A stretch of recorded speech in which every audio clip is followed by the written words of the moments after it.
हम लोग पिछली क्लास में कुछ पॉइंट्स हमने डिस्कस किए हुए थे। हम ये जानते हैं कि फार्मास्यूटिकल पाउडर्स, ठीक है, ये पाउडर्स ज्यादातर चीजें हमारे फार्मेसी में या हमारे घर में भी, हमारी मदर की रसोई में ज्यादातर चीजें जो काम में आती हैं वो उनकी पाउडर की या सॉलिड नेचर। अब चलिए घर का एग्जांपल दूर रखते हैं, दूसरे एग्जांपल पे चले आते हैं। इस पाउडर की प्रॉपर्टीज को पढ़ना क्यों है, यहाँ ध्यान से सुनेंगे, क्योंकि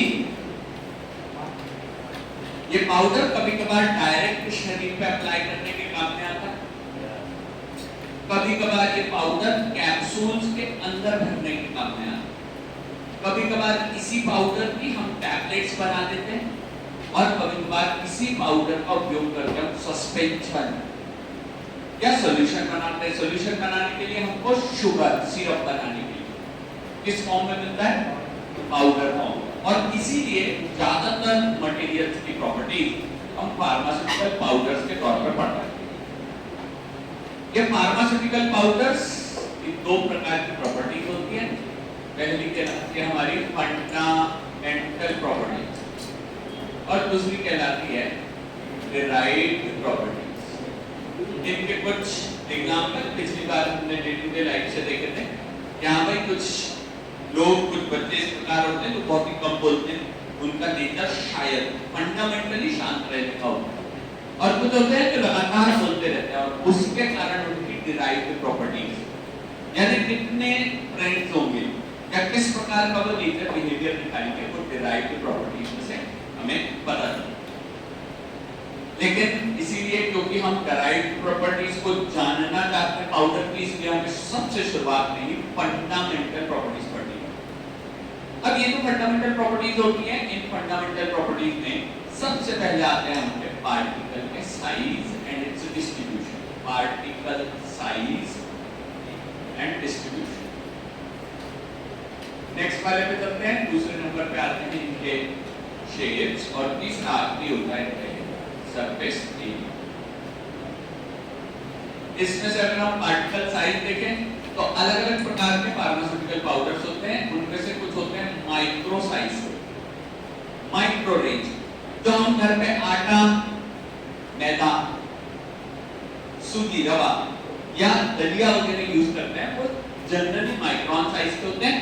एक एक पाउडर को देख पाना इतना आसान नहीं है, लेकिन अगर वो आधा किलो, 1 किलो, 1 पाव होगा तो आराम से देखा जा सकता है, स्टडी करी जा सकती है। माइक्रो साइज के जो पार्टिकल्स होते हैं उन्हें पढ़ने के लिए जो साइंस है उसका नाम है माइक्रोमैग्नेटिक्स, ठीक है। ये भी हमारा सब्जेक्ट है फार्मास्यूटिक्स के अंदर, हम माइक्रोमैग्नेटिक्स पढ़ते हैं। हालांकि कुछ पार्टिकल्स इससे भी छोटे होते हैं, नैनो साइज के होते हैं, उनकी स्टडी के लिए अलग मेथड्स उपयोग में लाई जाती है। लेकिन अभी चलते हैं माइक्रोमैग्नेटिक्स में। पाउडर के पार्टिकल्स के अगर हमें साइज पढ़ना हो तो साइज पढ़ने के लिए हमारे पास कुल 4 मेथड है। सबसे पहली कौन सी है, देख के बताएंगे कॉपी में, माइक्रोस्कोपी। वेरी गुड, इतना बढ़िया, ठीक है। लेकिन देखो कुछ ही बच्चे ऐसे हैं जो कि आंसर दे पा रहे हैं। क्यों? क्योंकि सर हम कॉपी नहीं लाए, यहाँ हमारी कॉपियां पुराने तरीके से रखी हुई है, ठीक है।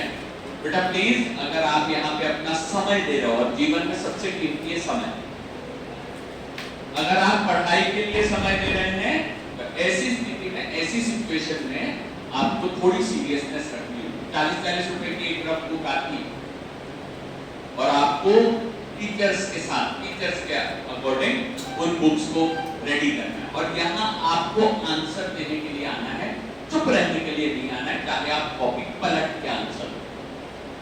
कोई समस्या नहीं है, यहाँ पे आपको कोई रोकने वाला नहीं जो देख के बोल रहा है, किसी को कोई फर्क नहीं पड़ता, लेकिन आपको आनी चाहिए ये चीजें।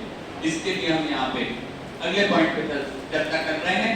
माइक्रोस्कोपी के बाद सेकंड क्या है, वेरी गुड, सीविंग की मेथड होती है तीसरी, ठीक है, जिसको अपन एंडरसन का पिपेट कहते हैं।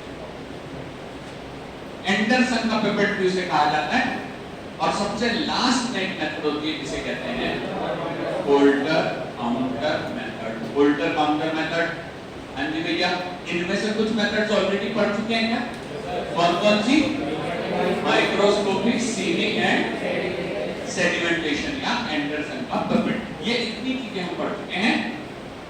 तो अब हमें जो फंडामेंटल प्रॉपर्टी पढ़नी है particle size and it's distribution, उसके लास्ट मेथड पे आना है जिसे कहा जाता है कोल्टर काउंटर एपरेटस। ठीक है, हेडिंग डालेंगे कोल्टर काउंटर एपरेटस, हेडिंग डालेंगे Coulter counter apparatus, Coulter counter apparatus. ये कोल्टर काउंटर एपरेटस थोड़े महंगे आते हैं, फास्ट तरीके से काम करते हैं, बेटा अगर कहीं कुछ नहीं समझ में आया है तो पूछ लीजिए, लेकिन अगर आप कॉपी ही नहीं लाए हैं तो उसमें मैं मदद नहीं कर सकता। रात को आपको अच्छे से मैसेज मिल गया था कि किस टीचर की क्लास है, ऐसा तो नहीं मैं पाठक सर की क्लास में आ गया, नहीं ना? तो फिर इतना तो कम से कम बनता है। पहली क्लास है आपकी, कौन से कॉलेज से? एनआरआई कॉलेज से पहली क्लास है। पहली दूसरी क्लासेस में थोड़ा एडजस्ट होने में समय लगेगा, नो डाउट, लेकिन ये 100% मान लीजिए कि जितनी फार्मेसी आपको आती है और जब यहाँ से आप जीपैट टाइपर ट्रैक करके निकलेंगे तो जो फार्मेसी आपको आएगी उसमें जमीन आसमान का अंतर। हम चलते हैं अगले पॉइंट पे। यहाँ पे हमारी मेथड का नाम है Coulter counter apparatus, Coulter counter apparatus. और कुल पूछे जाने वाले क्वेश्चंस का 90% क्वेश्चन इसी मेथड से आता है। कुल पूछे जाने वाले क्वेश्चंस का 90% इसी जगह से आता है, और इसीलिए थोड़ा ध्यान से समझ लीजिएगा बेटा, एक ही क्वेश्चन लगातार पूछा जाता है कि ये मेथड किस काम में आती है। This method is used to calculate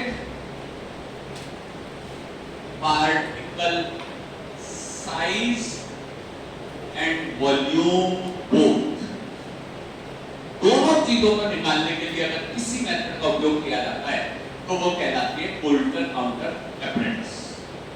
Coulter counter method के द्वारा हम दोनों चीजों का कैलकुलेशन करते हैं, पार्टिकल्स के साइज का भी और वॉल्यूम का भी। इसके पहले की तीनों मेथड इसमें उपयोग में नहीं आते। नेक्स्ट पोर्शन पे चलते हैं। कोल्टर काउंटर एपरेटस बहुत ही फास्ट मेथड होती है, फास्ट मेथड होती है। इस मेथड में 4000 पार्टिकल पर मिनट की स्पीड से एनालिसिस किया जाता है, बहुत तेजी से एनालिसिस होता है, 4000 पार्टिकल पर मिनट। माइक्रोस्कोपी में थोड़ा कॉपी पलट के बताना, कुल कितने पार्टिकल्स देखने पड़ते हैं? 300 से 500, और उसे माइक्रोस्कोप में स्टडी करने में बहुत समय लगता है। 300 से 500 पार्टिकल को स्टडी करने में समय लगता है, जबकि इसके अंदर 4000 पार्टिकल केवल 1 मिनट के अंदर स्टडी हो जाता है। ये मेथड काफी फास्ट होती है, इससे वॉल्यूम भी निकाला जाता है, और इसीलिए 90% टाइम क्वेश्चन इसी पे आएगा। इसीलिए मैंने आपको पिछली बार बहुत जल्दी में ये मेथड खत्म नहीं करवाई, हालांकि है छोटी सी। फटाफट चलते हैं। कोल्टर काउंटर एपरेटस में एक छोटा सा डायग्राम हमको बनाना है। मैं इस साइड बना लेता हूँ, आप लोग थोड़ा कॉपी में बड़ा बनाएं, मैं इसीलिए बना रहा हूँ ताकि पीछे तक दिखाई दे सके। यहाँ पे एक डायग्राम बना रहा हूँ। इस डायग्राम के अंदर हमारे पास एक इलेक्ट्रिकल सिग्नल प्रेजेंट होता है। यहाँ पे हमारे पास दो इलेक्ट्रोड होते हैं, इन दोनों इलेक्ट्रोड्स में हमारे पास यहाँ पे कुछ इलेक्ट्रिसिटी का फ्लो होता है, और साथ में ये कनेक्शन हमारे कंप्यूटर से अटैच होता है, कंप्यूटर से अटैच होता है। अब कंप्यूटर किस प्रकार की कैलकुलेशंस करेंगे वो मैं तुरंत आपको दिखाता हूँ, बताता हूँ, लेकिन यहाँ पे एक डायग्राम हमें बनाना है। इस डायग्राम में हम कोशिश करते हैं अलग अलग तरीके की चीजों का उपयोग करने की। कलर संभवतः हम यहाँ पे इस प्रकार उपयोग में ले आएंगे। हमारे पास यहाँ पे ग्लास का बना हुआ, कांच का बना हुआ एक हमारे पास एनवलप होता है, कांच का बना हुआ एक एनवलप होता है।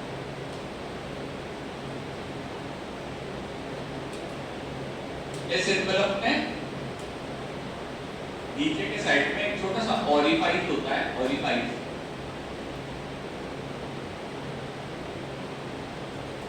और उसी ओरिफाइस के कारण ये वॉल्यूम और साइज दोनों को निकाल पाता है। इसमें ये हमारा इलेक्ट्रिसिटी का सर्किट है, ये दोनों इलेक्ट्रोड हैं जिनको मैंने ऐसे शेडेड करके बता दिया, ये दोनों इलेक्ट्रोड्स कहलाते हैं।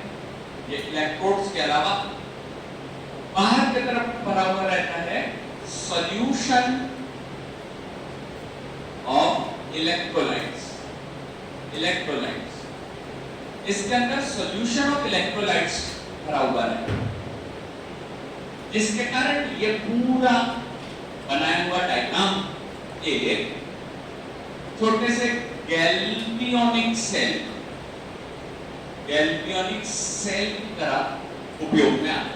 गैल्वेनिक सेल की तरह उपयोग में आता है।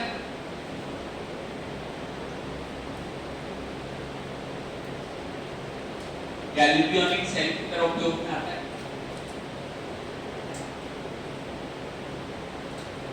वोल्टर काउंटर एपरेटस पार्टिकल्स का वॉल्यूम और साइज दोनों निकालते हैं। 90% क्वेश्चन इसी पे आता है।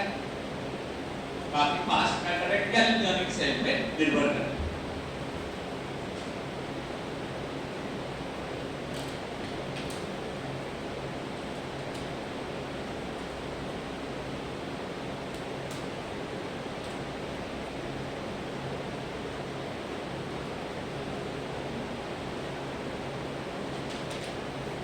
डायग्राम्स लगभग डन, कंप्लीट कीजिए, थोड़ा जल्दी समझना क्योंकि इसमें ज्यादा आवश्यक है।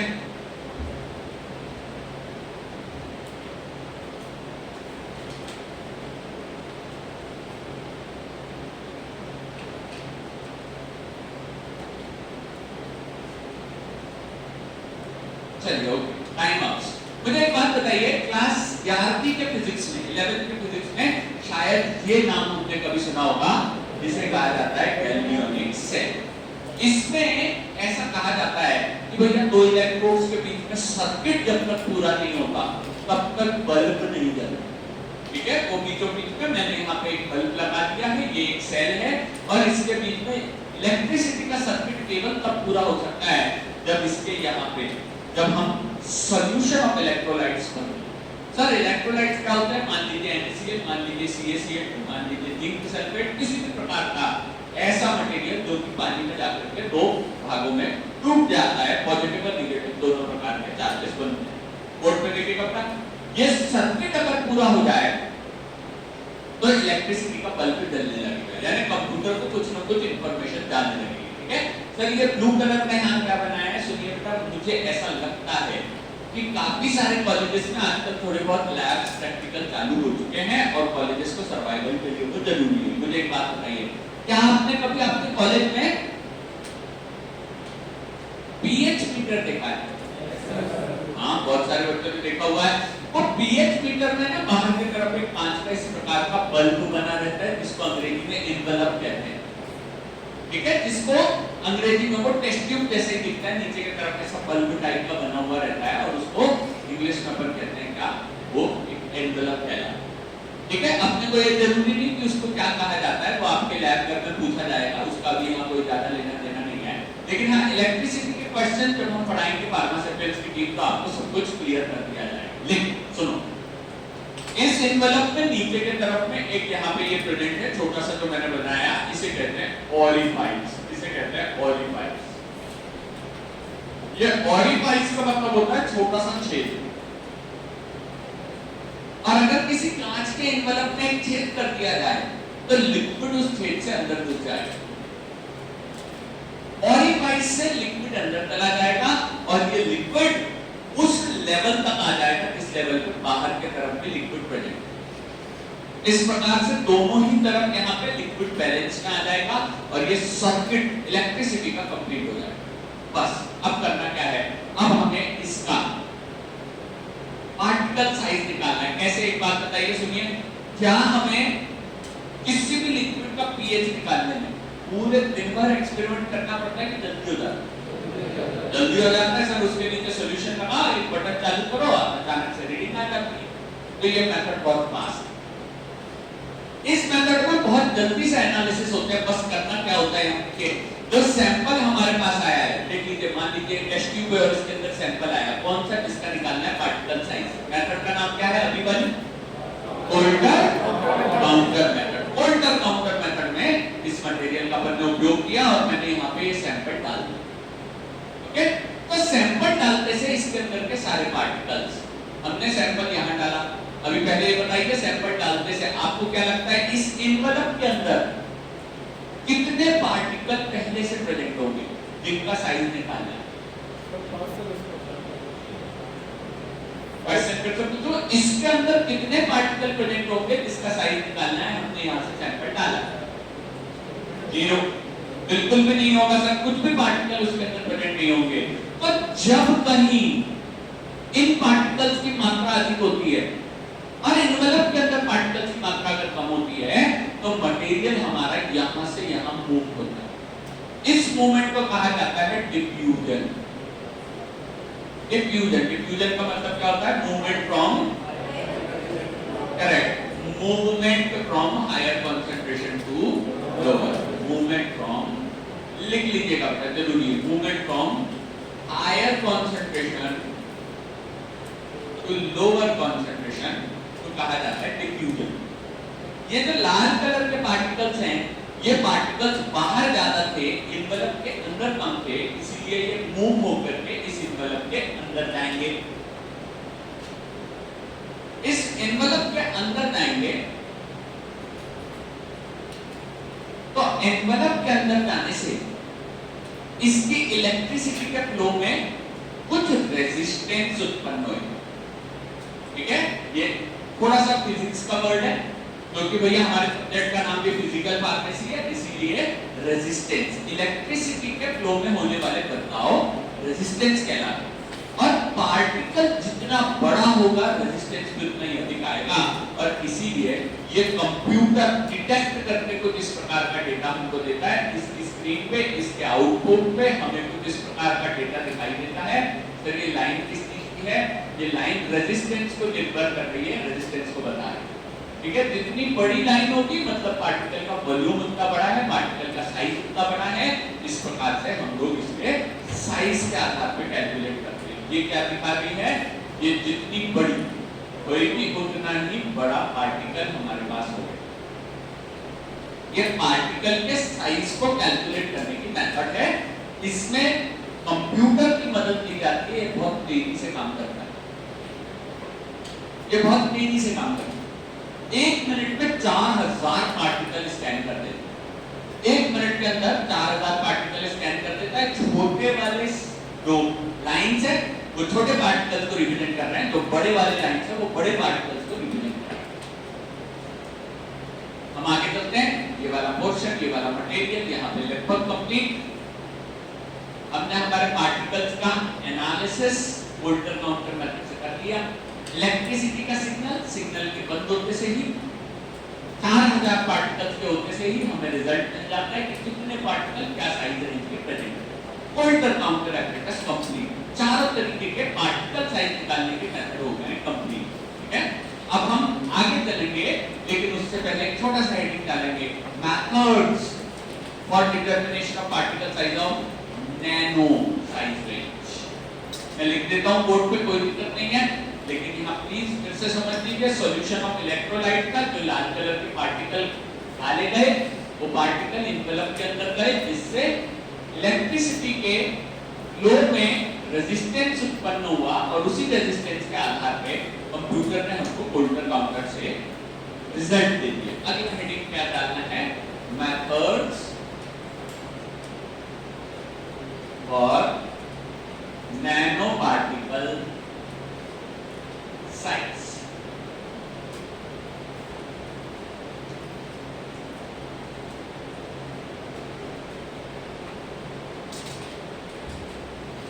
आपका नाम बता दो बेटा।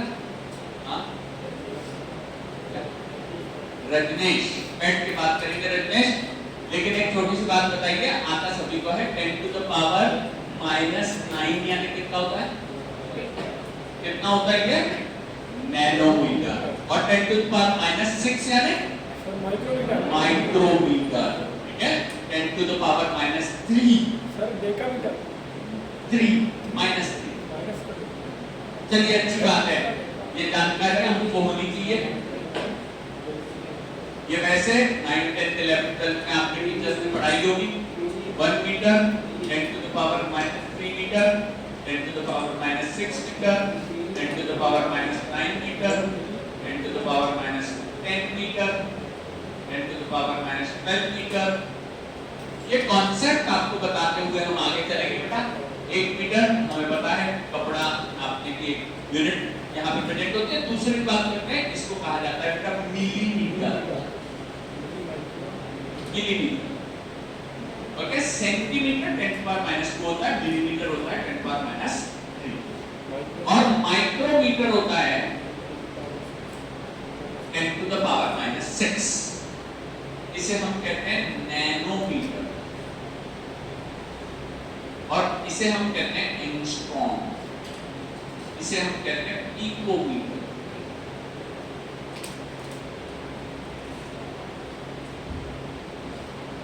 क्योंकि हमारे सब्जेक्ट का नाम है, हाँ जी सही बात है, हमारे सब्जेक्ट का नाम है माइक्रोमेट्रिक्स, टॉपिक का नाम। तो हम 10⁻⁻6 की बात करें। ये एक्स्ट्रा इंफॉर्मेशन है बेटा, अगर इसको लिखेंगे तो थोड़ा बॉक्स में बंद कर लेना।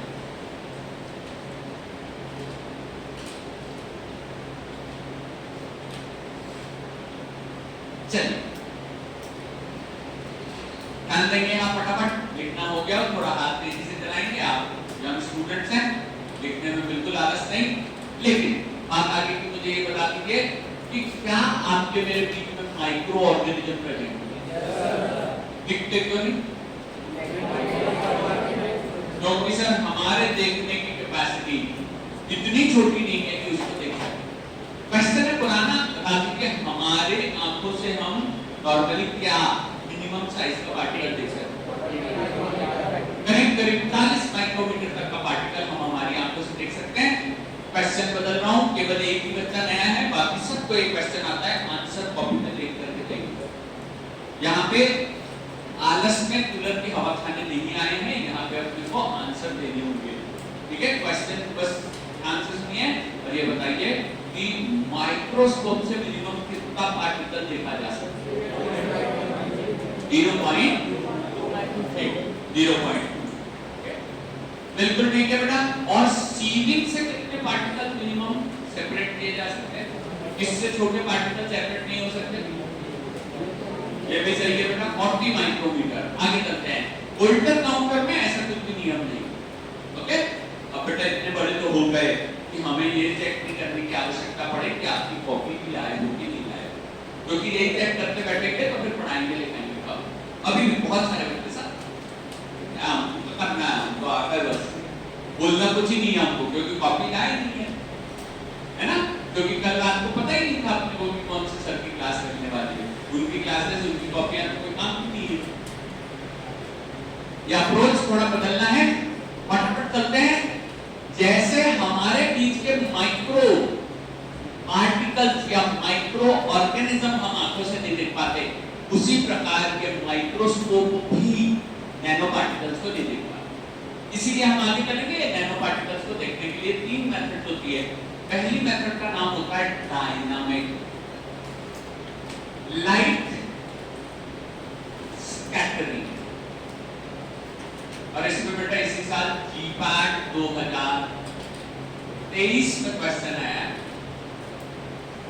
यही पूछा गया था कि इनमें से किसके द्वारा नैनो पार्टिकल्स का साइज निकाला जा सकता है।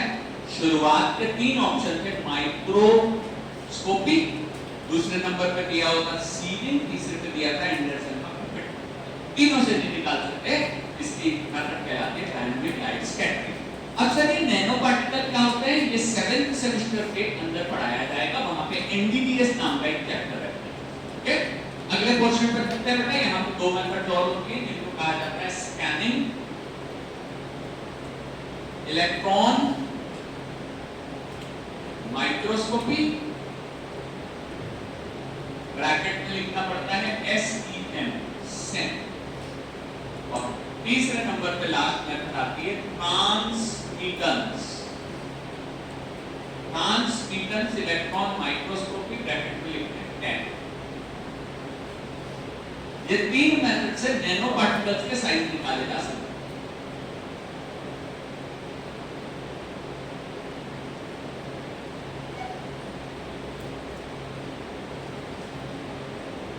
कोई बहुत आवश्यक काम हो जिसमें फोन की उपयोगिता बने तो कर सकते हैं, बाहर जाके भी कर सकते हैं, कोई समस्या नहीं।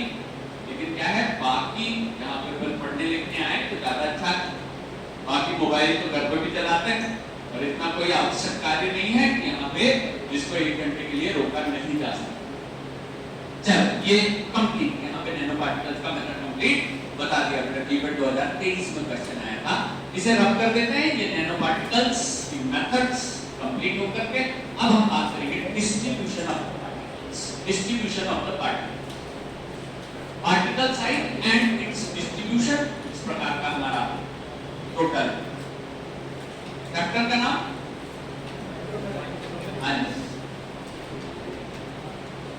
पढ़ रहे हैं डिस्ट्रीब्यूशन ऑफ साइज। तीन प्रकार से साइज को रिप्रेजेंट किया जाता है। इसे पढ़ने के लिए हमें बनाने पड़ते हैं यहाँ पे हमारे ग्राफ। इन ग्राफ्स में नीचे की तरफ रहते हैं हमारे साइज जो कि माइक्रोमीटर में रहेंगे और दूसरी तरफ रहती है फ्रीक्वेंसी। फ्रीक्वेंसी जैसे मान लीजिए यहाँ पे 40, 45, 50 बच्चों का सबका हाइट का एनालिसिस किया जाए और देखा जाए तो सबकी हाइट अलग अलग आएगी। लेकिन हाँ ये बिल्कुल संभव है कि सर 5.6 में 3-4-5 बच्चे मिले, तो जितनी फ्रीक्वेंसी हमें मिलती है उसी साइज रेंज की, उसको अपन यहाँ पे ग्राफ के द्वारा रिप्रेजेंट करते हैं। इसे कहा जाता है नॉर्मल डिस्ट्रीब्यूशन कर्व। क्वेश्चन अगर आया तो डायरेक्ट यहीं से आएगा normal distribution curve.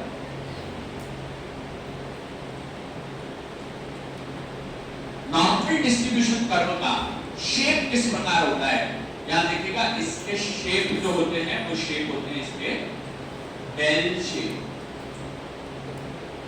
Bell shape के ग्राफ होते हैं, बेल शेप के ग्राफ। इसका मतलब क्या हुआ, जो सबसे ऊंचा पॉइंट है, सबसे इंपॉर्टेंट यहाँ का जो पॉइंट है, इस पॉइंट को नीचे देखा जाए तो ये पॉइंट मीन को रिप्रेजेंट करता है। मीन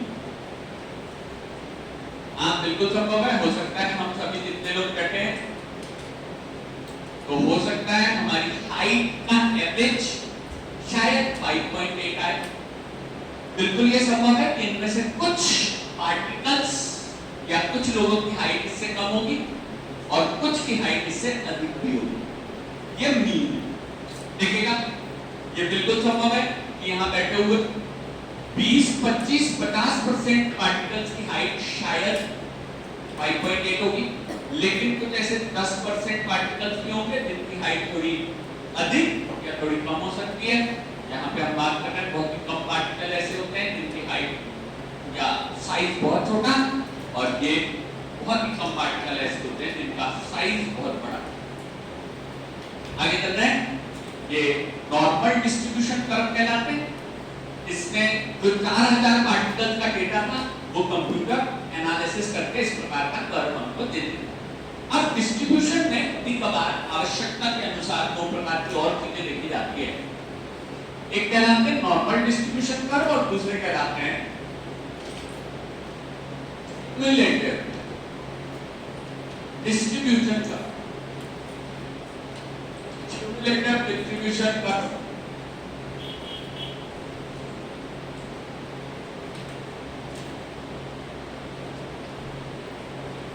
इस कर्व में हम यहाँ पे क्युमुलेटिव फ्रीक्वेंसी की बात करते हैं और नीचे की तरफ में लिया जाता है साइज।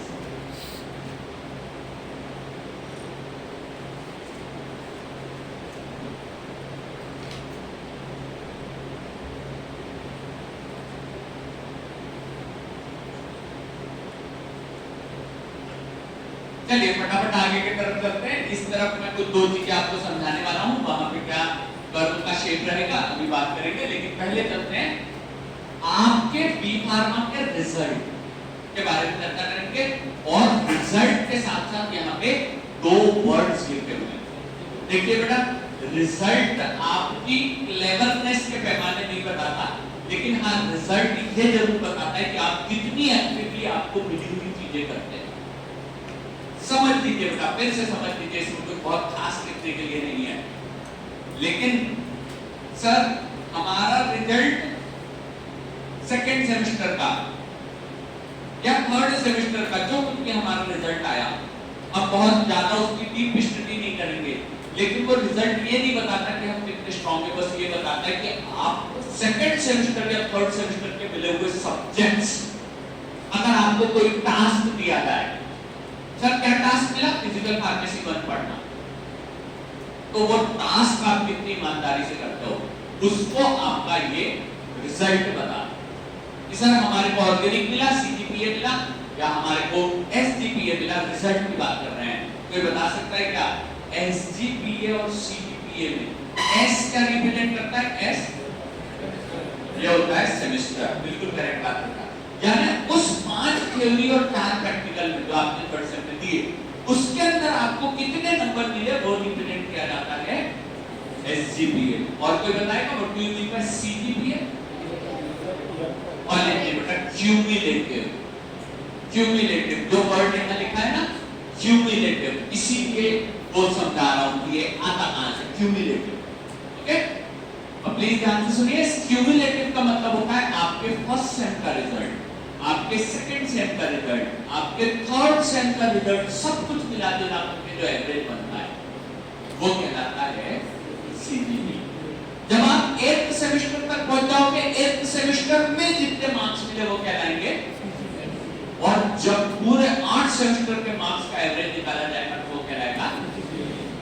हर कहीं जब आप जॉब के लिए जाएंगे तो वहां एसजीपीए ज्यादा ध्यान से नहीं देखेंगे, वो लोग देखते हैं सी क्या है, क्यूमुलेटिव, यानी सब कुछ का मिला जुला करके। वो ऐसा नहीं देखते कि भैया 8th सेमेस्टर में बच्चा बीमार पड़ गया था तो इसका जीवन बर्बाद।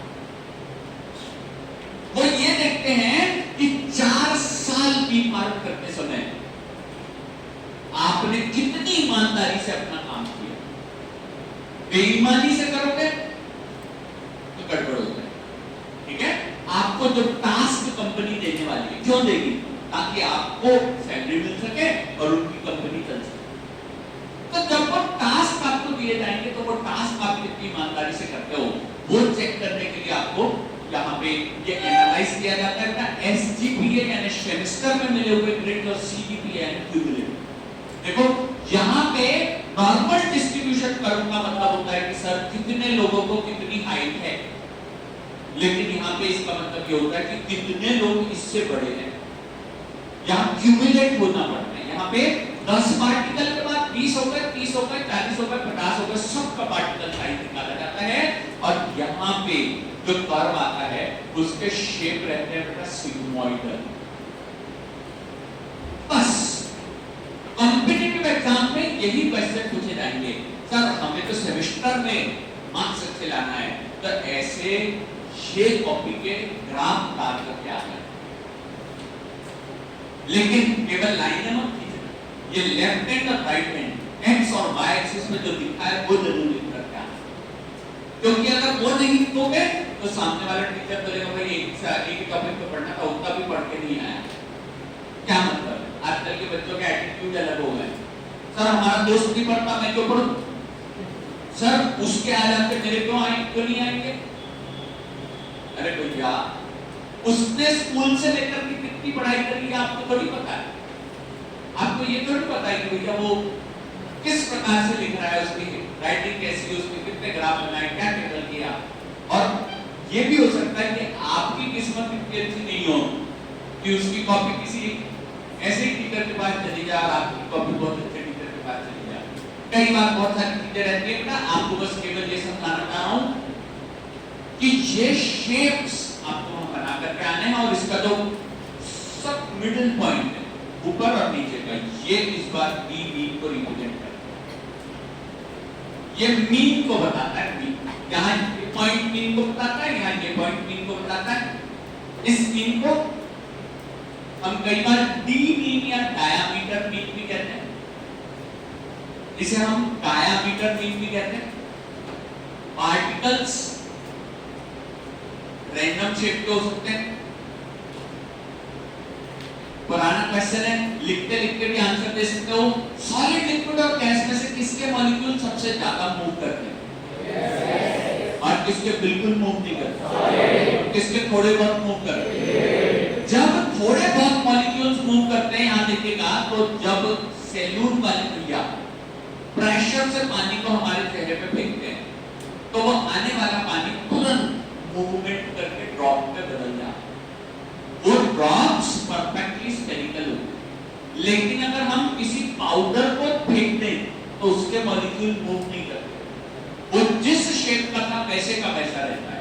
तो इसीलिए होता क्या है, हमारे पार्टिकल हमेशा परफेक्टली स्फेरिकल नहीं रहते, इनके रैंडम शेप के कारण हम जब इनके साइज लेते हैं तो डी मीन आता है, और ये डी मीन यहाँ पे हम यहाँ देखें क्या है, क्यूमुलेटिव डिस्ट्रीब्यूशन कर्व। अब लास्ट पे चलते हैं जिसे कहा जाता है लॉग क्यूमुलेटिव डिस्ट्रीब्यूशन कर्व। उसे कहा जाता है log cumulative distribution curve, log. ठीक है, इसलिए और आखिरी बात कर रहे हैं log cumulative distribution curve, log cumulative distribution curve.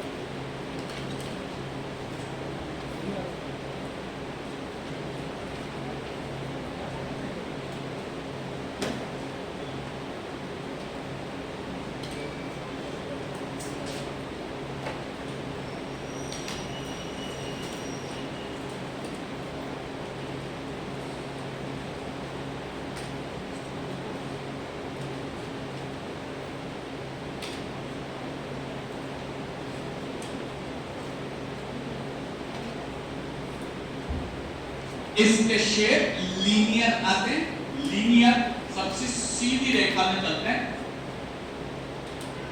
और इसका भी जो मिडिल पॉइंट होता है जिससे नीचे आधे पार्टिकल और ऊपर आधे पार्टिकल होते हैं, इसको मीन कहा जाता है। मीन को रिप्रेजेंट करते हैं, ये मीन को रिप्रेजेंट करते हैं, लॉग क्यूमुलेटिव डिस्ट्रीब्यूशन का।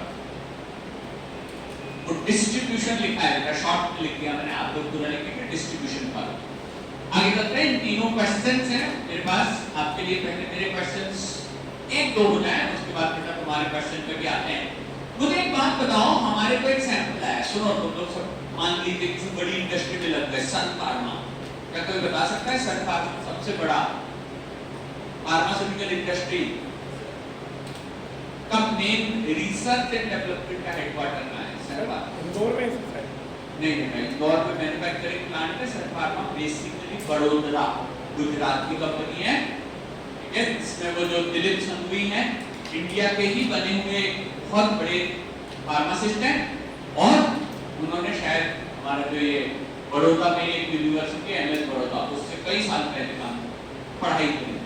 आप ही की तरह वो बीकॉम ग्रेजुएट है, उन्होंने मास्टर्स पीएचडी किया, उन्होंने खुद की कंपनी भी चालू करी, और आज सन फार्मा इंडिया की सबसे बड़ी कंपनी में से एक है, नो डाउट। उसका एक मैन्युफैक्चरिंग का प्लांट है देवास में।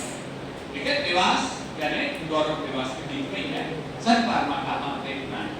तो एक कोई कंफर्म नहीं है कि हम आगे चल करके क्या करने वाले हैं, ये अभी से निर्धारित हो सकता। तो इसीलिए अभी का सब्जेक्ट ईमानदारी से पढ़िए, आगे क्या होगा उसको बाद में देखा जाएगा।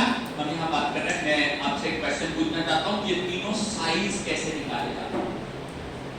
आपने इस ग्राफ में दो चीजें रखी, एक रखा साइज कैसे निकलता है। मान लीजिए सन फार्मा में आपके पास एक सैंपल आया, वो सैंपल पॉलीथीन में भी हो सकता है, वो सैंपल किसी बोतल में भी हो सकता है, और आपको कहा गया कि उनके डिस्ट्रीब्यूशन कर्व बनाओ। तो ये आएंगे कहां से, ये साइज आया कहां से? एनीवन कोई एक आध बच्चा भी थोड़ा अटेम्प्ट करना चाहे? ठीक, वेरी गुड, सही बात है सर। तो पिछली क्लास में मेथड्स पढ़ाई थी, या तो उससे साइज आएंगे माइक्रोस्कोपी सीधी किया उससे, या फिर ये साइज पोल्टर काउंटर एपरेटस है। बिल्कुल सही बात, पोल्टर काउंटर से साइज पता चल गया कि 4000 पार्टिकल्स में से कितने पार्टिकल 2 माइक्रोमीटर के थे, 4 माइक्रोमीटर के थे, 6 के थे, 8 के थे, 10 के थे, 12 के थे। ये सारे पार्टिकल्स के साइज आते हैं वो 4 मेथड से जो मैंने आपको पढ़ाई। ठीक है, फिर उसी में क्या 4000 या 400 या जितने भी पार्टिकल दिखे उनमें से निकालते हैं उनकी फ्रीक्वेंसी, और उस फ्रीक्वेंसी के आधार पे इन ग्राफ्स को बनाया जाता है। पहले ग्राफ्स केवल ग्रीन पेपर पर बनते थे, आजकल कंप्यूटर के एक्सेल पे ये ग्राफ बनाए जा सकते हैं। इन ग्राफ्स के अपने शेप होते हैं, और शेप के आधार पे इस प्रकार के ग्राफ देखने को मिलते हैं। ये देखिए, क्या ये संभव है कि एक ही तरह की क्लास में कोई एक आध दो बच्चे ऐसे हो सकते हैं क्या कि कुछ हैबिट से पूछे हो सकते हैं, तो हाँ कुछ पार्टिकल्स ऐसे जरूर हो सकते हैं जिनका साइज बहुत बड़ा हो, शायद 15-20 माइक्रोमीटर का पार्टिकल हो। और क्या ये संभव है कि किसी क्लास में एक आध दो मॉलिक्यूल ऐसे भी हो जिनकी हाइट 5 फीट से भी कम हो? हाँ सर, एक आध दो हो भी सकते हैं। तो ये सारा डिस्ट्रीब्यूशन इसी प्रकार का होता है, लेकिन क्लास में ज्यादातर बच्चे सर पता चला 5.6, 5.7, 5.8 के आसपास मीन में बढ़ता चला जाता है। इसके बाद क्वेश्चन है आपसे, अगर क्वेश्चन में जीपैट में नाइपर में आपकी स्क्रीन पे ये आया जो बोर्ड पे लिखा हुआ है, तो मेरा आंसर क्वेश्चन सब बताइए, नॉर्मल डिस्ट्रीब्यूशन कर्व इनमें से किस शेप का होता है? वेरी गुड, कॉन्फिडेंस रखिए और करेक्ट आंसर है बेल शेप। अगला क्वेश्चन सुनिए, अगला क्वेश्चन ये है कि क्यूमुलेटिव फ्रीक्वेंसी ग्राफ किस शेप का होता है? इसको सिग्मॉइड इसलिए कहते हैं क्योंकि ये एस बना है, ठीक है? देखो एस जैसा शेप है, इसीलिए उसको सिग्मॉइडल ग्राफ कहते हैं। मैथ्स में पढ़ाया गया, लेकिन पुरानी चीजें अपन भूलते जाते हैं, बस आगे की चीज ध्यान रखना है। और लास्ट पे चलते हैं, लॉग क्यूमुलेटिव ग्राफ किसने करना? बिल्कुल करेक्ट। अगर आपको क्वेश्चन में ये दिया जाए कि log cumulative frequency versus size का ग्राफ का जो मिडिल पॉइंट है, ये इनमें से किस चीज को रिप्रेजेंट करता है? ध्यान रखने की बिल्कुल करेक्ट है, मीन को रिप्रेजेंट करता है। सिग्मॉइड में भी ऐसा ही है, ये जो इसका टॉप पॉइंट है ये मीन को रिप्रेजेंट करता है। यहाँ पे आगे चलते हैं, एक बार छोटा सा फटाफट छोटा सा काम है, जल्दी से वो चारों मेथड्स के नाम लिखो बिना देखे। चारों मेथड्स के नाम लिखो यहीं पे बिना देखे, चारों मेथड्स के नाम लिखो बिना देखे फटाफट।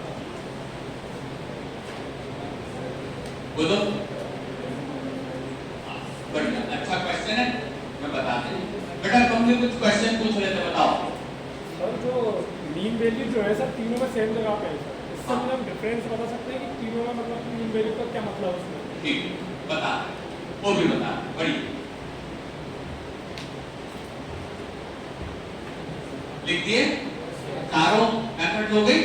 ठीक, अब सुनिए बेटा, बहुत अच्छी बात है, दो बच्चों ने क्वेश्चन पूछे और आपने भी पूछना चाहिए। आप यहाँ पे सीखने के लिए ही आए, जो चीजें नहीं समझ में आती उनके लिए जरूर पूछें। फ्रीक्वेंसी क्या होती है?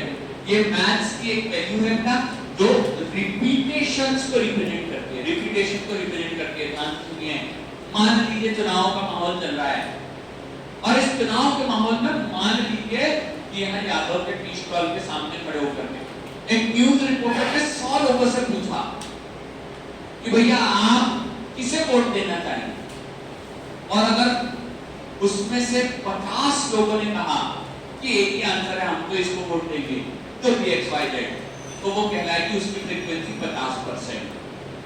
ठीक है? अब क्या होता है, जैसे अजीब अजीब से भी एग्जाम्पल आते हैं। कई लोग बोलते हैं सर हम तो किसी को वोट नहीं देंगे, ये सब अच्छे नहीं, ये सब बेकार है, नोट आपको वोट देने वाले। तो ऐसे लोगों पता चला 2 ही मिले, 3 ही मिले, तो उसकी फ्रीक्वेंसी कहलाएगी केवल 2 या 3। और 50 पार्टिकल सारे के सारे मिले 10 माइक्रोमीटर, तो उसकी फ्रीक्वेंसी कहलाएगी 50%। 10 माइक्रोमीटर का साइज हो गया और फ्रीक्वेंसी कहलाएगी, ठीक है? और पता चला कि कुछ पार्टिकल ऐसे मिले 2 माइक्रोमीटर, लेकिन वो ज्यादा नहीं हो, वो कम हो, तो फ्रीक्वेंसी का मतलब होता है वो वाली चीज कितने बार आ रही है, कितने बार रिपीट हो रही है, उसको कहा जाता है फ्रीक्वेंसी। ये मैथमेटिक्स का क्वेश्चन है, नो डाउट हम लोग पढ़ करके थोड़ा सा बेटअप हो जाता है। हम साइंस के फार्मेसी के स्टूडेंट्स हैं, हम लोग मैथ्स को थोड़ा छोड़ के भी चलते हैं, लेकिन बेटा इसके बिना जीवन चलता नहीं, क्योंकि हम आगे कहीं भी जाएंगे तो इस प्रकार के ग्राफ हमको बनाने पड़ेंगे। ठीक है? अगला क्वेश्चन इन्होंने पूछा कि सर इन तीनों के मीन में क्या अंतर है? अब होता क्या है बेटा कि सभी जगह पे एक तरीके का रिप्रेजेंटेशन नहीं आता। ओके, फिर से चुनाव का एग्जांपल लेते हैं। हमारे टीवी पे पता चला 10 न्यूज चैनल है, और हर न्यूज चैनल पे अगर देखें कि कौन जीत रहा है, किसकी सीटें आ रही है, तो सब अपनी अपनी मर्जी का रिजल्ट करता है। ठीक है? तो क्या होता है, जिसका जो इंटरेस्ट रहता है उस आकलन के आधार पर वो डेटा को रिप्रेजेंट करते हैं। डेटा के रिप्रेजेंट करने के तरीके हैं, इनके मीन में कोई अंतर नहीं आता। अगर एक ही सैंपल रहेगा तो तीनों चीजें एक जैसी दिखाई देंगी। जैसी चीजें होगी। प्रेजेंट करने के अलग अलग तरीके हैं। सबसे पहला नाम आपने क्या लिखा? क्या लिखा? दूसरा सीन, तीसरा सेगमेंटेशन और चौथा ठीक है ऑल्टर काउंटर मेथड। अब मेरी बात ध्यान से सुनिए। क्वेश्चन अगर आपको ये आए कि इनमें से ऐसी कौन सी मेथड है जिससे पार्टिकल का वॉल्यूम भी निकाल सकते हैं, बिल्कुल करेक्ट, बिल्कुल सही बात है। अच्छा अब लेकिन सीरियस ये थोड़ा लॉजिकल क्वेश्चन है, नहीं ध्यान से सुनोगे तो नहीं बनेगा। बट बोर्ड पे देख करके बताइएगा कि इन चारों में से ऐसी कौन सी मेथड है जिसमें हम पार्टिकल के नंबर्स नंबर नहीं, करेक्ट आंसर नहीं है। 300 से 500 पार्टिकल यहाँ पे हम निकालते हैं नंबर। सीविंग में तो क्या करते हैं, सुनो, 1 किलो पाउडर डालते हैं ऊपर से और बाद में सीविंग करके उसका वजन करते हैं। इसके अंदर लिया जाता है वेट, वजन करते हैं। सर हमने जो पार्टिकल्स लिए थे या हमने जितना सैंपल लिया था उसमें से इतना ग्राम सीट नंबर 10 पे आया या सीट नंबर 20 पे आया या सीट नंबर 30 पे आया। इसमें लेना होता है नंबर, इसमें लेना होता है वजन। क्वेश्चन है थोड़ा चाहे तो पेजेस पलटा करके देख करके आंसर देंगे, लेकिन तीसरे वाले में फिर से चैलेंज है आपके पास। इसमें हम क्या लेते हैं, ऑब्जर्व क्या करता है, कौन सी चीज निकाली जाती है।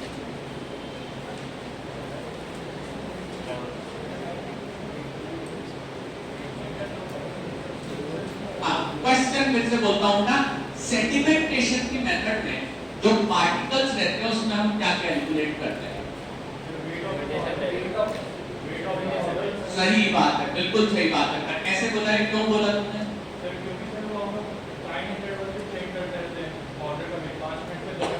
ठीक बात है बेटा, बिल्कुल सही बात है। यहाँ पे भी वजन दिया जाता है। अपन ने पेट्री डिश लगाई थी लास्ट क्लास, ठीक है, और वो पेट्री डिश में मैंने कहा था कि उसको सुखाते हैं, उसमें से क्या उड़ जाता है, पेट्री डिश में से वाटर उड़ जाता है, क्या बचता है, पाउडर बचता है। पाउडर को फिर नंबर में नहीं वजन में लिया जाता है, ठीक है, उसका वेट लिया जाता है, उसमें वजन देना पड़ता है। और टोटल काउंटर में आज पढ़ा है, फिर से क्या देते हैं, नंबर या वजन, नंबर या वेट, नंबर या वेट, नहीं बेटा, आंसर नंबर, दोनों नहीं होता, नंबर होता है। क्यों? कितने पार्टिकल्स देखे थे? 4000 में से कितने पार्टिकल किस साइज रेंज के हैं, वही बना। और यहाँ भी अपन देख सकते हैं 300 से 500 पार्टिकल्स, इन दोनों में नंबर देखते हैं और इन दोनों में देखा जाता है वेट, ठीक है। तो एक सेंटेंस बोलता हूँ छोटा सा, वो यूनिवर्सिटी में जरूर लिख करके आए, ठीक है। पार्टिकल साइज डिस्ट्रीब्यूशन का 100% क्वेश्चन आएगा। और बेटा जितने बच्चे तैयारी कर रहे हैं, किसी और वीडियो शीडियो बुक का जरूरत नहीं है कि आप उससे लिख करके आओ। जितना मैंने बता दिया, इसमें जितने बॉक्स बने ना, बॉक्स छोड़ करके लिख करके आना। आपको 15 में से 14, 14, 13 ऐसे नंबर जरूर मिलेंगे, ठीक है।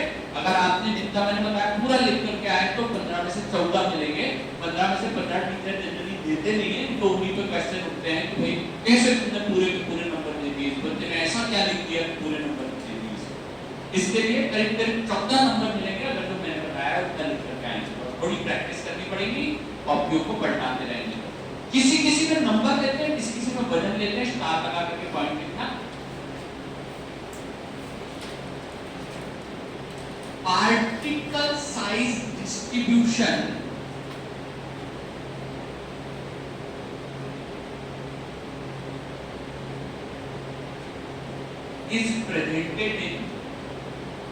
is presented in two categories. Number 1 ऐसे 1 टाइप करके लिखेंगे number distribution, number distribution.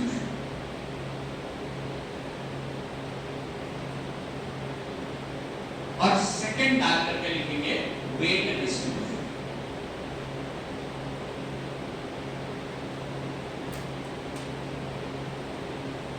Microscopy and Coulter counter comes in number distribution. Okay, microscopy and Coulter counter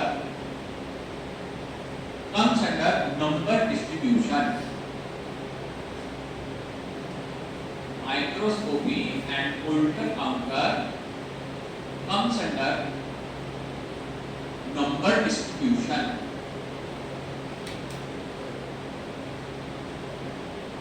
But sieving and sedimentation comes under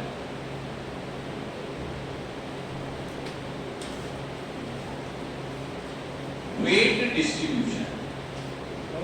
Weight distribution. Weight distribution.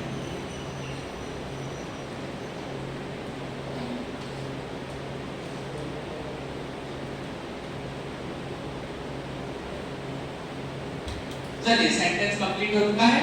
एक बार इस sentence को शांति से पढ़ लीजिए और जितना अभी तक मैंने आज की क्लास में पढ़ाया है जल्दी से थोड़ा सा ओवरलुक कीजिए, कहीं कुछ कंफ्यूजन हो तो अभी पूछ लीजिए।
चलिए टाइम अप, इससे अधिक समय यहाँ पर दे नहीं पाएंगे। एक ही क्वेश्चन आया, बहुत अच्छा क्वेश्चन है सर, कोल्टर काउंटर से साइज निकालते कैसे? जब बेटा अपन उस कोल्टर काउंटर एपरेटस में ड्रॉप डालते हैं तो ड्रॉप डालने के बाद डिफ्यूजन होता है, डिफ्यूजन के कारण वो पार्टिकल्स डिफ्यूज होकर के ऑरिफाइस से अंदर जाते हैं और ऑरिफाइस से अंदर जाने के कारण इलेक्ट्रिसिटी का सिग्नल बिगड़ता है। इलेक्ट्रिसिटी के सिग्नल में बहुत सारे डिस्टरबेंस होने लगते हैं। जितना डिस्टरबेंस होएगा कंप्यूटर उतना ही रेजिस्टेंस महसूस करता है। इलेक्ट्रिसिटी के फ्लो में दो चीजें होती है, एक होता है कंडक्टिविटी, दूसरा होता है रेजिस्टेंस। तो जितना रेजिस्टेंस आता है कंप्यूटर उसको जांचता है और वो 4000 बार उसको चेक करके बड़ी और छोटी पीक दे देता है। जितनी बड़ी पीक मतलब उतना ही ज्यादा उसके अंदर हमारा चेंजेस होंगे, बड़े पार्टिकल्स हैं, और छोटे का मतलब छोटे पार्टिकल। ठीक है, आगे चलते हैं। यहाँ तक का ये पोर्शन, ये वाला मटेरियल हमारा कंप्लीट हो चुका है। हम चलते हैं पार्टिकल के शेप पे। बहुत ही छोटा सा टॉपिक है शेप। किसी भी माइक्रो पार्टिकल का शेप केवल और केवल माइक्रोस्कोपी से स्टडी किया जा सकता है। माइक्रोस्कोप बस कंप्लीट। इसका क्या उपयोगिता है तो थोड़ी देर के बाद पढ़ेंगे, लेकिन ये पॉइंट कंप्लीट हो चुका है। साइज पिछली और आज की दोनों क्लासेस में मिला के पढ़ाया। शेप इतना सही। माइक्रोस्कोप में देख के ही उसके शेप हम डिसाइड कर सकते हैं तो किस शेप के पार्टिकल बनते। रब कर देते हैं। शेप के बाद तीसरी और आखिरी फंडामेंटल प्रॉपर्टी पे आते हैं। कॉपी में देख के बताइए कौन सी है वो? पार्टिकल का सरफेस एरिया। पार्टिकल का सरफेस एरिया।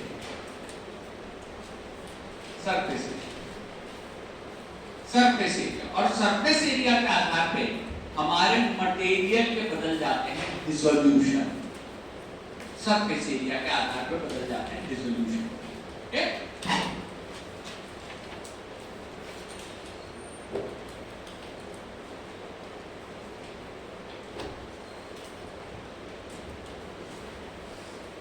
बड़ा हेडिंग है, इसीलिए इसको अच्छे से लेकर के चलेंगे। एक बात बताइए, ए और बी में से आपको क्या लगता है कि इसका सरफेस एरिया ज्यादा है? हाँ, ठीक बात है। तो एक बात बताइए, इन दोनों में से कौन जल्दी डिसॉल्व होगा? जल्दी डिसॉल्व होगा बेटा, डिसोल्यूशन एक सरफेस फिनोमेना है और जिसकी सरफेस ज्यादा वो जल्दी डिसॉल्व होगा। ओके, क्वेश्चन बदलते हैं, ध्यान से सुनिए। एक डिसीज का नाम दे रहा हूं जिसे कहते हैं माइग्रेन। ठीक है, माइग्रेन में क्या होता है? आधा सिर दुखता है। ठीक है, आधा सिर दुखता है, बहुत तीव्र दुखता है या थोड़ा बहुत? माइग्रेन में शार्पनेस रहती है। और ये बताओ, अगर किसी पेशेंट को माइग्रेन है तो आप उसे कैसा दवाई देना चाहोगे? जल्दी इफेक्ट दे या लेट? अगर जल्दी इफेक्ट देना चाहोगे तो इन दोनों में से कौन से तरीके का पाउडर लोगे? वीक वाला पाउडर लेंगे सर, ताकि उसको जल्दी असर मिले और उसका माइग्रेन का दर्द ठीक हो, ताकि वो अपने रोजमर्रा के काम कर सके, ऑफिस का काम कर सके, दुकान का काम कर सके, घर का काम कर सके। इसीलिए सरफेस एरिया पढ़ाया जाता है। इस सरफेस एरिया से आप इस प्रकार देख सकते हैं। दूसरी चीज सुनिएगा, मुझे एक बात बताइए, ऐसी बीमारी को क्या कहते हैं जिसमें ब्लड में शुगर का लेवल बढ़ जाए? ठीक है, डायबिटीज कॉमन लैंग्वेज में कहते हैं इसको हाइपरग्लाइसेमिया भी कह सकते हैं, लेकिन डायबिटीज सबसे कॉमन।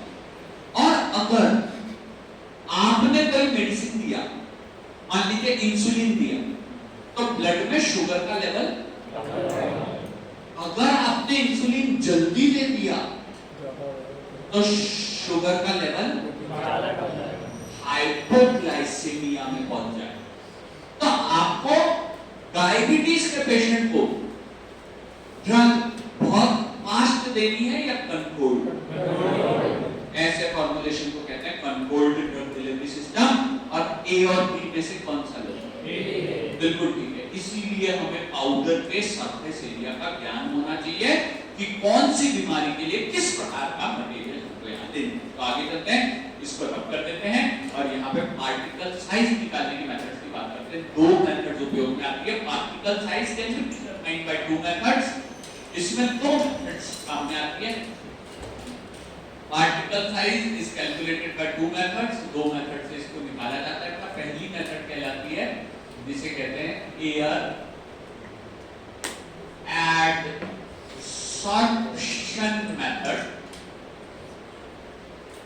और दूसरी कहलाती है एयर परमिएबिलिटी मेथड।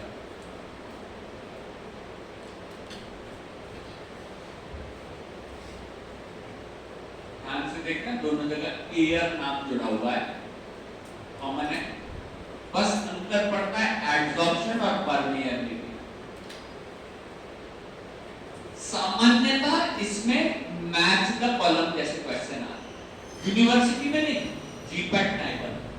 ठीक है, हम लोगों के बैचेस जनरली हम बड़ी सोच के साथ बनाते हैं, छोटी सोच के साथ सब सेमेस्टर ये ठीक है, लेकिन वो तो बेटा ये पढ़ते पढ़ते आ ही जाए। उसमें भी मदद देखो कि हम वही टॉपिक पहले पढ़ाते हैं जो आपके इस सेमेस्टर के काम है।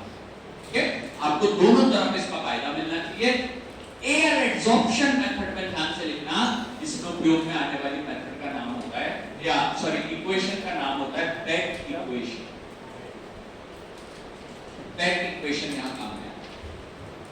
Back equation match the column कैसे आए? एयर परमिएबिलिटी के अंदर काम में आती है जो इक्वेशन, उसका नाम होता है, उसे कहा जाता है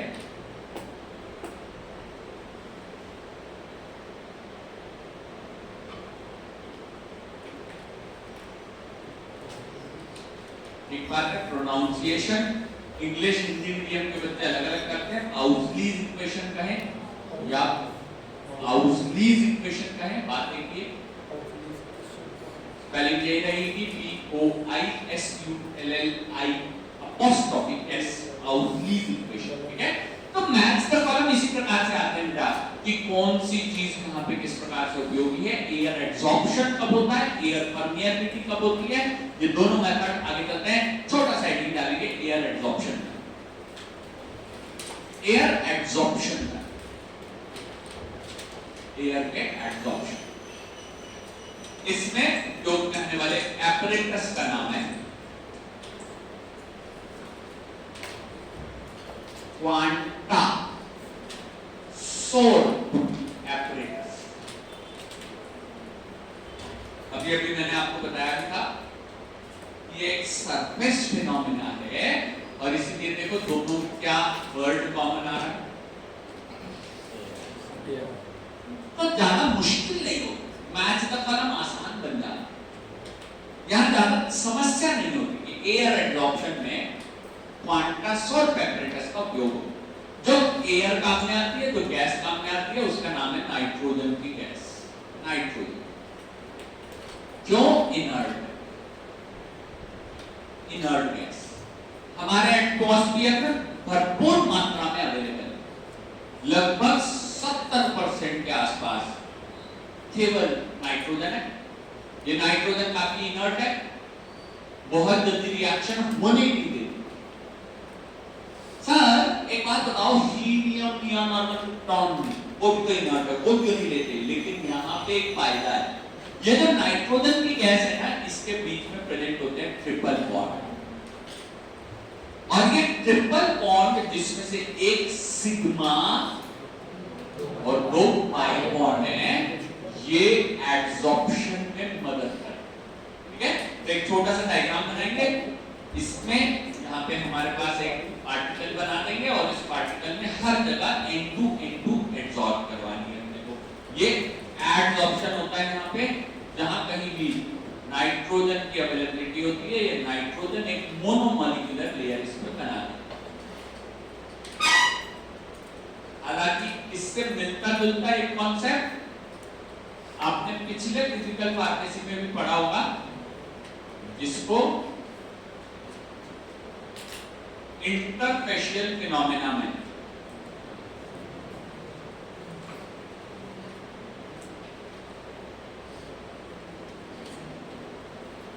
आइसोथर्म्स के नाम से जाना जाता है।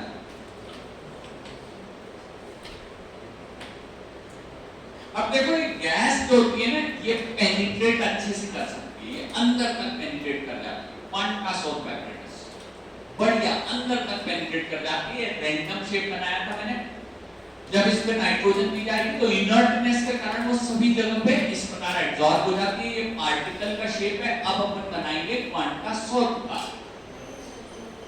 डायग्राम, फटाफट चलते हैं।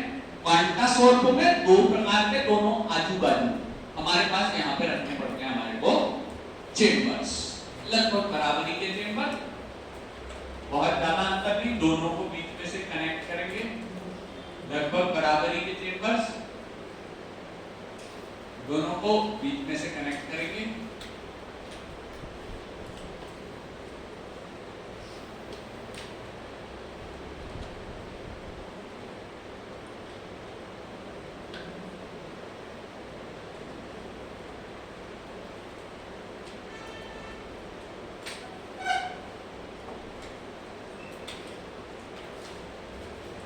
ये किस प्रकार का एपरेटस है और क्या करता है उसके बारे में चर्चा करेंगे।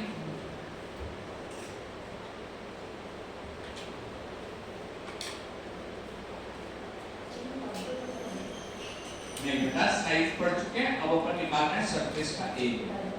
ये देखो, ये ब्लैक कलर का पार्टिकल है बेटा, ठीक है, इसका बाहर का होगा सरफेस एरिया, और उस एरिया पे नाइट्रोजन एड्सॉर्ब, कितनी नाइट्रोजन एड्सॉर्ब हुई वो निकालने के लिए अपन उपयोग में लाते हैं क्वांटा सोर्ब।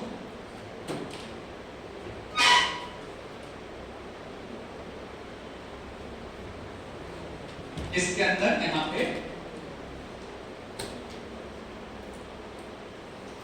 रैंडम शेप के पार्टिकल्स, कोई छोटे कोई बड़े, मान लीजिए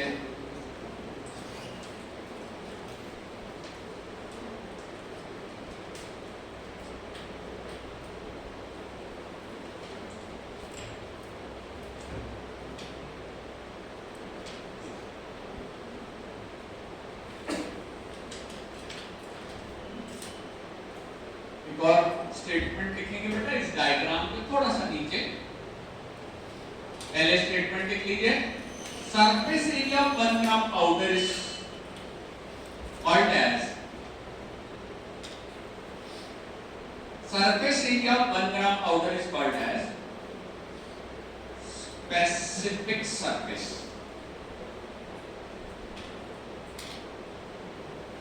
of powder.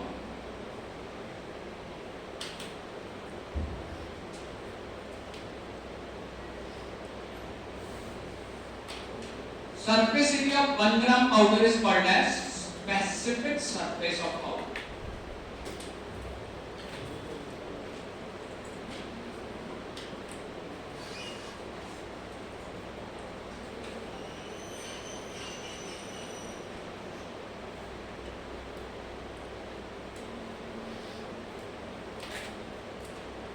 बहुत ज्यादा एक्यूरेट बनाना आवश्यक नहीं है, समझने के लिए चीजें बना रहे हैं, थोड़ा जल्दी करेंगे।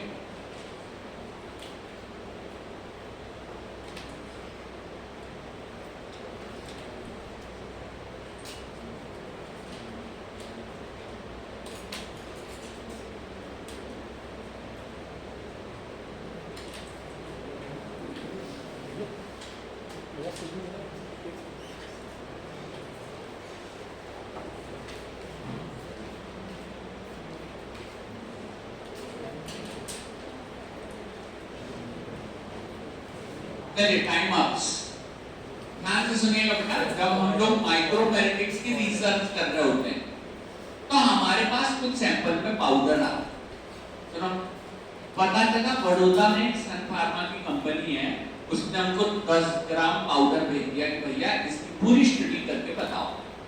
क्योंकि हम फार्मासिस्ट में माइक्रोमेरिटिक्स नाम का चैप्टर पढ़ते हैं और ये डिसाइड करना चाहते हैं कि इसको सस्टेन रिलीज में देना है कि इमीडिएट इफेक्ट में देना है। तो हम क्या करते हैं, उस पाउडर को लेते हैं और उसका सरफेस एरिया कैलकुलेट करने के लिए एक एपरेटस में उसको भर देते हैं, जिसको कहा जाता है क्वांटासोर्ब एपरेटस।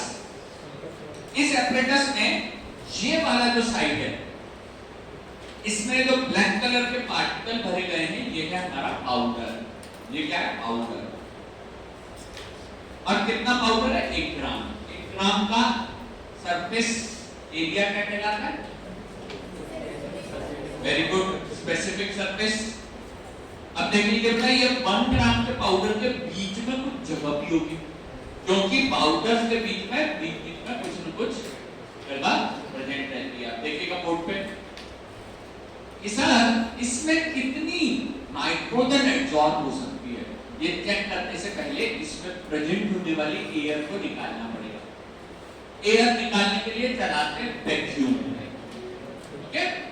वैक्यूम चलाने से इसके बीच की एयर हट जाती है और फिर इनपुट करते हैं एयर का, जिस हमको कौन सी एयर देनी पड़ेगी, नाइट्रोजन। मुझे एक बात बताइए, क्या नाइट्रोजन के सिलेंडर मार्केट में मिलते हैं? अच्छा, क्या एलपीजी के सिलेंडर मार्केट में मिलते हैं? क्या ऑक्सीजन के सिलेंडर मार्केट में मिलते हैं? ऑक्सीजन के भी क्या काम में आते हैं?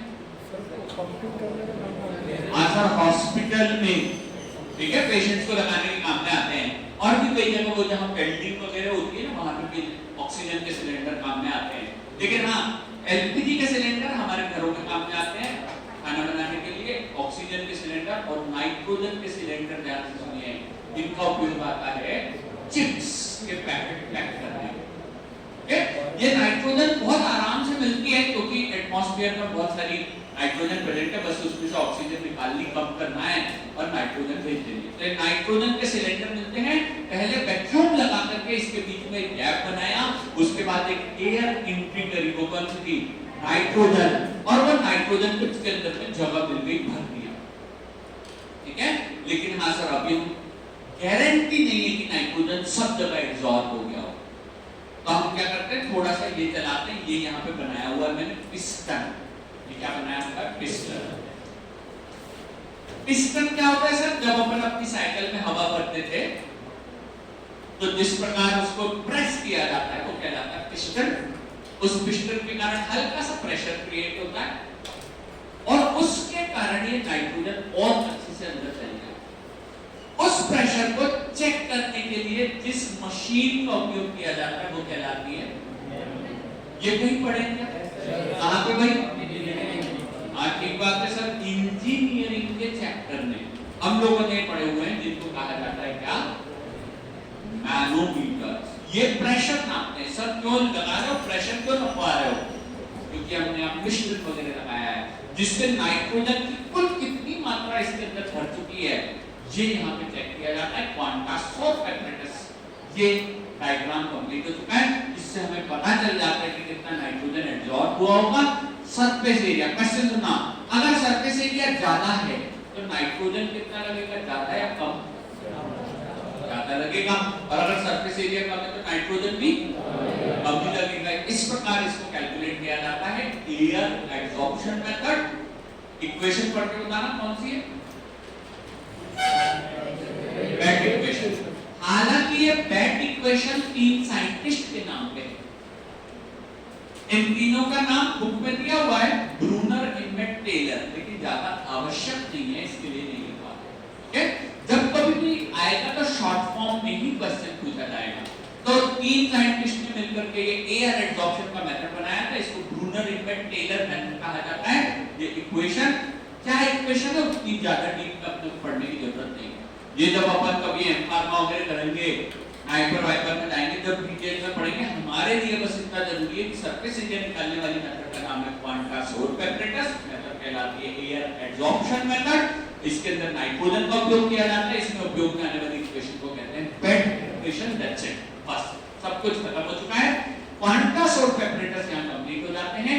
अगले एपरेटस पर अपन चलते हैं। अगली मेथड कौन सी है देख के बताना, सरफेस एरिया, एयर, बिल्कुल ठीक बात है। अगली मेथड को कहते हैं एयर परमिएबिलिटी मेथड। इस मेथड में भी एक बड़ा डायग्राम बुक के अंदर दिया हुआ है, लेकिन अपन उतने डीप में नहीं जाकर के छोटे से में इस मेथड को कंप्लीट कर लेंगे। कॉपी में ऊपर देख के बताना कौन सी इक्वेशन, पाउलीज इक्वेशन। ठीक बात है, प्रोनाउंसिएशन कुछ भी करो चलेगा। पाउलीज इक्वेशन पर यहां बात कर रहे हैं एयर परमिएबिलिटी। साधारण डायग्राम बना रहा हूं जिसमें बहुत ज्यादा डीप में अपन स्टडी नहीं करेंगे, इसमें तो और भी कम पढ़ने लायक चीजें हैं।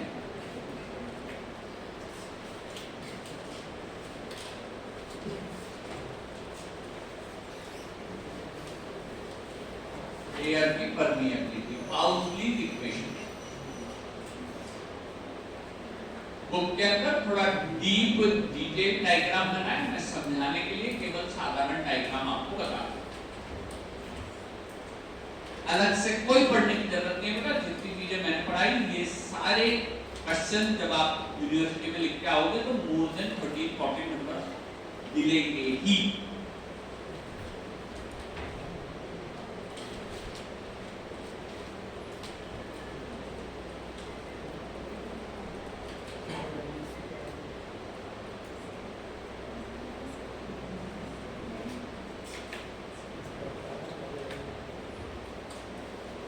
एक वर्ड होता है जिसे कहते हैं फ्रिक्शन। इसका मतलब क्या होता है ना, रोकना या रुकावट पैदा करना, ये किसी न किसी तरीके का अपोजिट फोर्स। एक बात बताइए कि अगर हम कहीं से अपनी गाड़ी को लेकर के जा रहे हैं, मान लीजिए हमारी गाड़ी हाईवे पे चल रही है और इसकी स्पीड 70, 80, 90, 100, ठीक है, तो हाईवे तो एकदम स्मूथ होते हैं, इसके लिए वहां फ्रिक्शन कम और स्पीड ज्यादा होती है। लेकिन अगर वहीं पे अपन किसी कच्चे रास्ते पे आ तो फ्रिक्शन बढ़ जाता है और स्पीड, और ऐसा रास्ता है छोटा सा ही है 100-200 मीटर का, जिसके अंदर केवल पत्थर डले हुए हैं। रोड बनाते टाइम डालते हैं ना गिट्टी, केवल गिट्टी डली हुई है, तो आपकी गाड़ी की स्पीड कम हो जाती है। क्यों? फ्रिक्शन बढ़ जाता है, तो पार्टिकल जो है वो फ्रिक्शन करते हैं। तो आप बताइए अगर इसके अंदर स्मूथ पार्टिकल्स होंगे तो हवा की स्पीड कम तो नहीं होगी, लेकिन अगर पार्टिकल्स के सरफेस एरिया बहुत अधिक है, आड़े टेढ़े पार्टिकल्स हैं, अजीब किस्म के पार्टिकल है तो एयर की परमिएबिलिटी या स्पीड कम हो जाएगी। अगर इसकी स्पीड मान लीजिए 40 की आई, एयर आउट,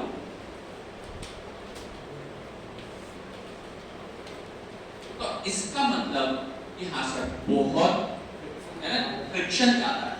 और अगर इसकी स्पीड मान लीजिए 80 की आई तो फ्रिक्शन कम है, और अगर स्पीड मात्र 10 की रह गई तो फ्रिक्शन ज्यादा, यानी सरफेस एरिया ज्यादा। बस इतनी चीज लिखनी है अपने को कि भाई जब फ्रिक्शन ज्यादा होगा तो हमारा सरफेस एरिया भी ज्यादा होता है, सरफेस एरिया भी बढ़ जाएगा। फ्रिक्शन अगर अधिक होता है तो सरफेस एरिया भी बढ़ जाता है। ठीक है, यहाँ पे ये एयर परमिएबिलिटी की मेथड कंप्लीट हो चुकी है, इसके अलावा कुछ भी नहीं पढ़ना है। पाउलीज की इक्वेशन यही कहती है जितना सरफेस एरिया ज्यादा उतनी एयर की स्पीड कम हो जाएगी, परमिएबिलिटी कम हो जाएगी, हवा रुक रुक के आएगी, आप अंदर तेजी से हवा डालेंगे फिर भी फ्रिक्शन के कारण हवा डायरेक्ट बाहर नहीं निकलेगी, पाउडर धीरे धीरे बाहर निकलेगी। ठीक है, ये फंडामेंटल प्रॉपर्टीज बड़ा चैप्टर था, पहली प्रॉपर्टीज सिखाती, ज्यादा बड़ा पोर्शन था। ये पोर्शन अभी हमने यहाँ कंप्लीट किया। आज थोड़ा सा, क्योंकि हम लोगों के यहाँ फेस्टिवल का टाइम है और 12 बजे के आसपास पूजा होती है, इसके लिए आज की क्लास यहाँ पे फिनिश कर रहे हैं। अगली क्लास में पूरी डिजाइन प्रॉपर्टी पढ़ा करके एक ही दिन में ये टॉपिक पूरा फिनिश होगा। ठीक है, फंडामेंटल प्रॉपर्टीज कंप्लीट हो चुकी हैं।